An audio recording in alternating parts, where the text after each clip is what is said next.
सह वीर्यं करवावहै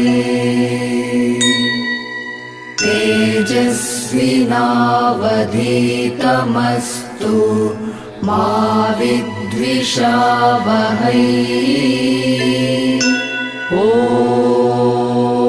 ॐ शान्तिः शान्तिः शान्तिः।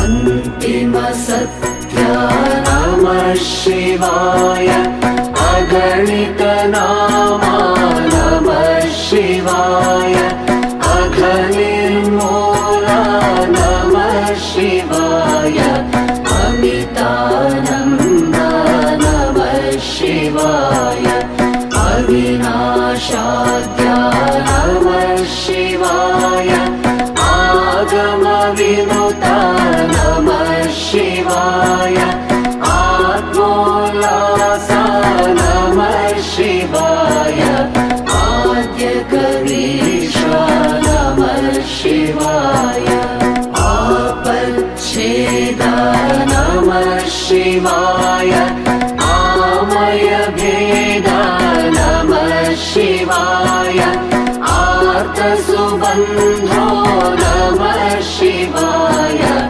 उज्ज्वलगात्रा नमः शिवाय ओंकारतला नमः शिवाय करुणापाङ्गा नमः शिवाय कर्माध्यक्षा नमः शिवाय काङ्क्षारहिता नमः शिवाय धर्मसपक्षा नमः शिवाय नतजनपाला नमः शिवाय नयनिर्लेपा नमः शिवाय त्रैमलशूरा नमः शिवाय दीनसुरकुजा नमः शिवाय दुःखध्वंसा नमः शिवाय।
ಜೊತೆಯಾಗಿದ್ದವನು ಮಮತೆ ಬಂಧನ ಕಳಚಿ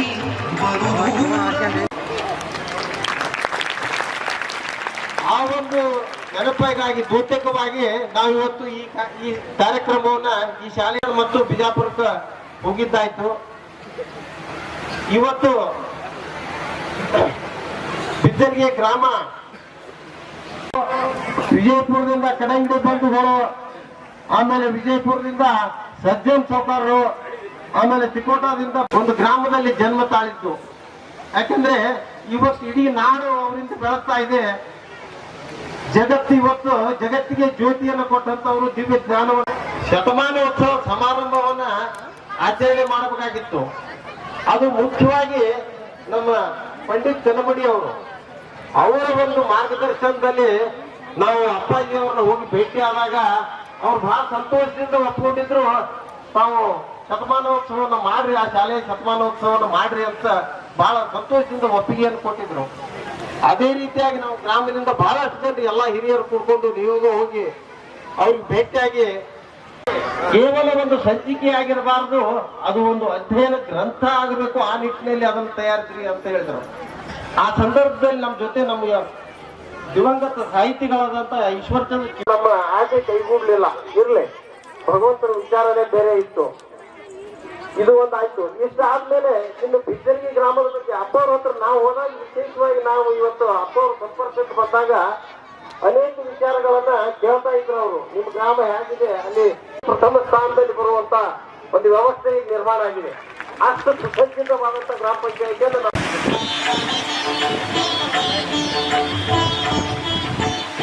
ಮಸಳಿ ಮಾಜಿ ತಾಲೂಕ್ ಪಂಚಾಯತ್ ಸದಸ್ಯರು ಪರಮ ಪೂಜ್ಯ ಶ್ರೀ ಶ್ರದ್ಧಾನಂದ ಶ್ರೀಗಳಿಗೆ ಇವರಿಗೆ ಫಲಪುಷ್ಪ ಅರ್ಪಿಸಬೇಕೆಂದು ವಿನಂತಿಯಿಂದ ಕೇಳಿಕೊಳ್ಳುತ್ತೇನೆ. ಶಿಕ್ಷಣ ಸಂಸ್ಥೆ ಇವರು ಪರಮ ಪೂಜ್ಯ ಶ್ರೀ ಚನ್ನಮಲ್ಲಿಕ ಶ್ರೀ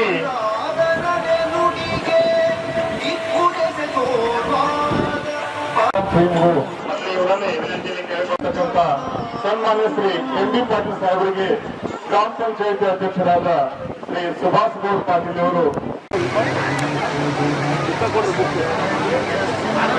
ಸನ್ಮಾನ್ಯ ಎಂಬಿ ವೇದಿಕೆಯಲ್ಲಿ ಆಗಮಿಸಿ ನುಡಿ ನಮನವನ್ನು ಸಲ್ಲಿಸಬೇಕಾಗಿ ಸನ್ಮಾನ್ಯ ಶ್ರೀ ಎಂಬಿ ಪಾಟೀಲ್ ಸಾಹೇಬರಲ್ಲಿ ವಿನಂತಿಸ್ಕೊಳ್ತಾ ಇದ್ದಾರೆ. ಬಿದ್ದರ್ಗಿ ಗ್ರಾಮದಲ್ಲಿಂದು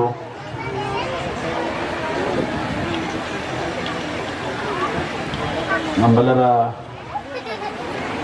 ನಡೆದಾಡುವ ದೇವರು ಜ್ಞಾನಯೋಗಿ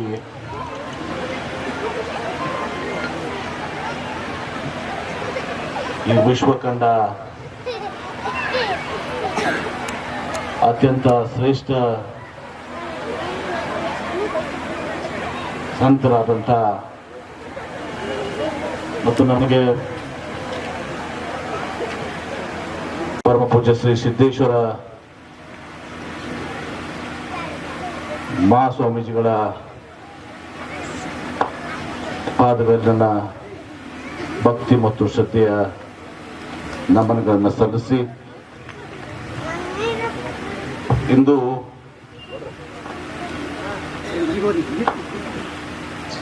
ಪರಮ ಪೂಜ್ಯ ಶ್ರೀ ಬಸವಲಿಂಗ ಮಹಾಸ್ವಾಮಿಗಳ ಪಾದಗಳನ್ನ ಭಕ್ತಿಪೂರ್ವಕ ನಮನಗಳನ್ನು ಸಲ್ಲಿಸಿ ವೇದಿಕೆ ಮೇಲಿದಂತ ಎಲ್ಲ ಪರಮ ಪೂಜ್ಯರ ಪಾದಗಳಿಗೆ ಭಕ್ತಿಪೂರ್ವಕ ನಮನಗಳನ್ನು ಸಲ್ಲಿಸಿ ಈ ನಾಡಿಗೆ ಈ ವಿಶ್ವಕ್ಕೆ ಕೊಟ್ಟಂತ ಭೂಮಿ ಇದು. ಅದಕ್ಕೆ ನಾನು ಹೇಳುವಂತ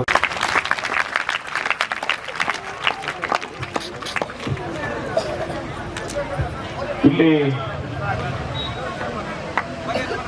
ಅವರ ಹುಟ್ಟೂರು ಪರಮ ಪೂಜ್ಯ ಶ್ರೀಗಳು ನಮ್ಮನ್ನಾಗಲಿದೆ.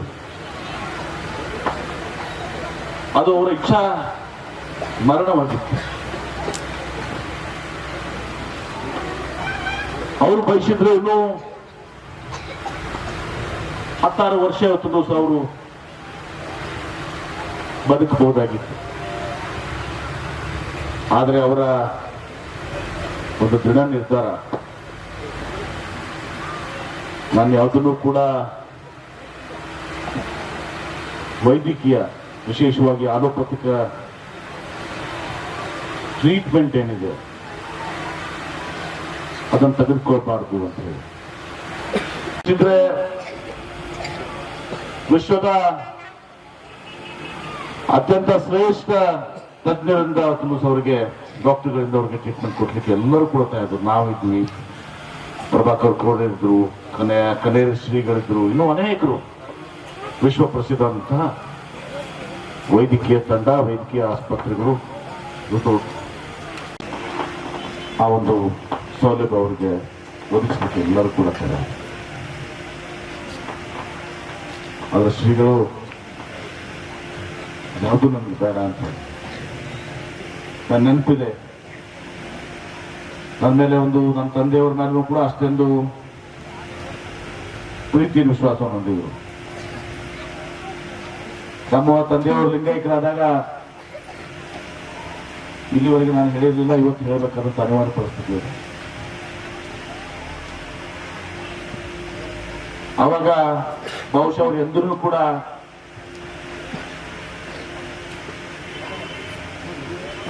ಕೆಲವೊಂದು ವಿಚಾರಗಳಲ್ಲಿ ಸಲಹೆಗಳನ್ನ, ಸೂಚನೆಗಳನ್ನ ಕೊಡ್ತಿರ್ಲಿಲ್ಲ. ಆಗ ತಂದೆಯವರು ಲಿಂಗೈಕ್ಯರಾದಂತಹ ಸಂದರ್ಭದಲ್ಲಿ ಅವ್ರಿಗೂ ಕೂಡ ಅಷ್ಟೇ ಒಂದು ನೋವಾಗಿತ್ತು, ದುಃಖ ಆಗಿತ್ತು. ನನ್ನ ತಂದೆಯವರು ನಿಧನರಾಗಿದ್ದಾಗ ಅವ್ರಿಗೆ ಕೇವಲ 59 ವರ್ಷ. ಈ ನಾನೇನಿದೆಲ್ಲ ಈ ವಯಸ್ಸು, ನಾನು 58. ಆಗ ಬೇಡಿ ಸಂಸ್ಥೆಯ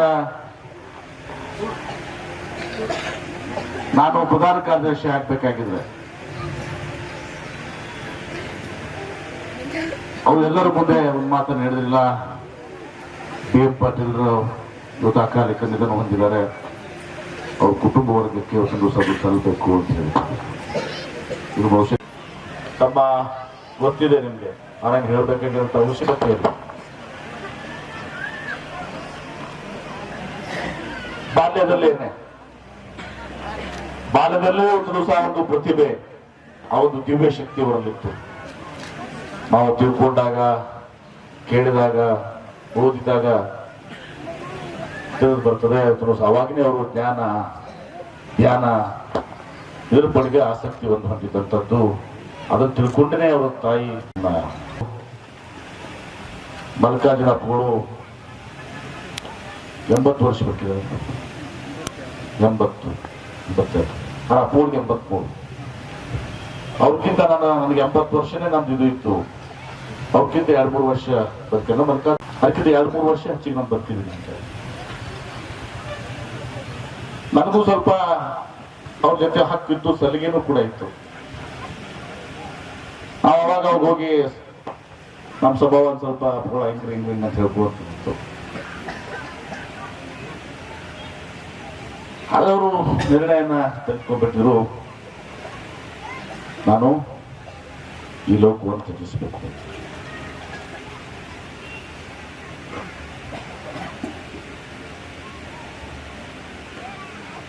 ನಮ್ಮ ಪರಮ ಪೂಜ್ಯ ಸಿದ್ದೇಶ್ವರ ಸ್ವಾಮೀಜಿ ನುಡಿದರೆ ಲಿಂಗಮೆಚ್ಚಿ ಅವನೊಂದಿರಬೇಕು. ನುಡಿಯೊಳಗೆ ನಡೆಯುತ್ತಿದ್ದರೆ ನುಡದ ಸಂಗಮ ದೇವ ಎಂತಲೇ ಇವರಯ್ಯ. ಬಸವಣ್ಣವರೊಂದಾರ ಅದರಂತೆ ನಡೆದ ಜಗತ್ತಿಗೆ ತೋರಿಸ್ಕೊಟ್ಟವರೊಂದ ಪರಮ ಪೂಜ್ಯ ಸಿದ್ದೇಶ್ವರ ಸ್ವಾಮೀಜಿಯವರು. ಪರಮ ಪೂಜ್ಯ ಸಿದ್ದೇಶ್ವರ ಸ್ವಾಮೀಜಿಯವರು ಹಂಗಂದ್ರ ಅವರ ಆಧ್ಯಾತ್ಮದ ಅಮೃತದ ಸವಿಯನ್ನು ಉಂಡವರು ಜಗತ್ತಿನಲ್ಲಿ ಕೋಟಿ ಜನ. ಯಾಕಂದ್ರೆ ಅವರ ಅಮೃತದ ಮಾತನ್ನು ಕೇಳಿ ತಮ್ಮ ಜೀವನವನ್ನೇ ಪಾಲನೆ ಮಾಡಿಕೊಂಡಂತ ಜನರು